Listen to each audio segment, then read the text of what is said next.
Bien, bonjour Jacques. Bonjour. Bonjour. Alors, je vois que tu as une tenue de sportif, tennis. Ouais, Hein? ouais, je me présente. Et tu as ton équipement aussi. Ouais, je suis Jacques, professeur de tennis. Donc, je vais vous faire cours pendant toute la semaine, dans les 5 jours. Donc, alors, je prends essentiellement des adultes et quelques ados.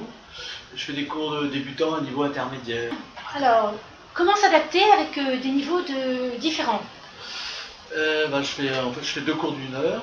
Donc, un cours avec des débutants ou des quasi débutants, et une autre heure avec des non-débutants. Alors, combien de personnes par cours?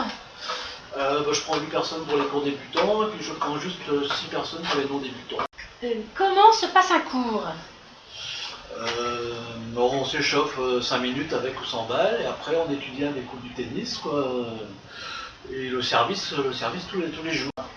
Quels sont les principaux coups de tennis travaillés sur la semaine? Du fond du cours, il y a le coup droit. Oui.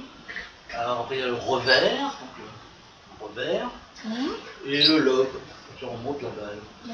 Autrement au filet, il y a la volée, et le smash.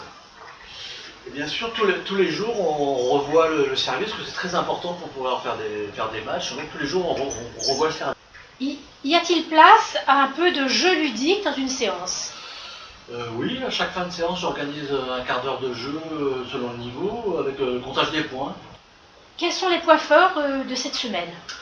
Tout d'abord, c'est une activité physique, donc on court, on tape dans la balle, on ramasse les balles aussi, évidemment. Dans 1 heure, c'est assez fatigant, même à 8, c'est fatigant.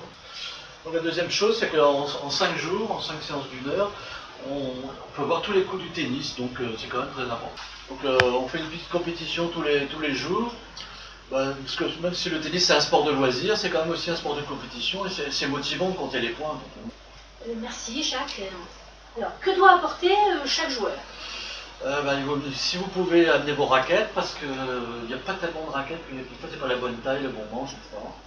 Et n'oubliez pas non plus évidemment vos casquettes qui protègent du soleil, les tenues de tennis, les chaussures, évidemment tout ce qu'il faut pour faire du tennis. Et une bouteille d'eau. Et à bientôt sur les cours. Merci.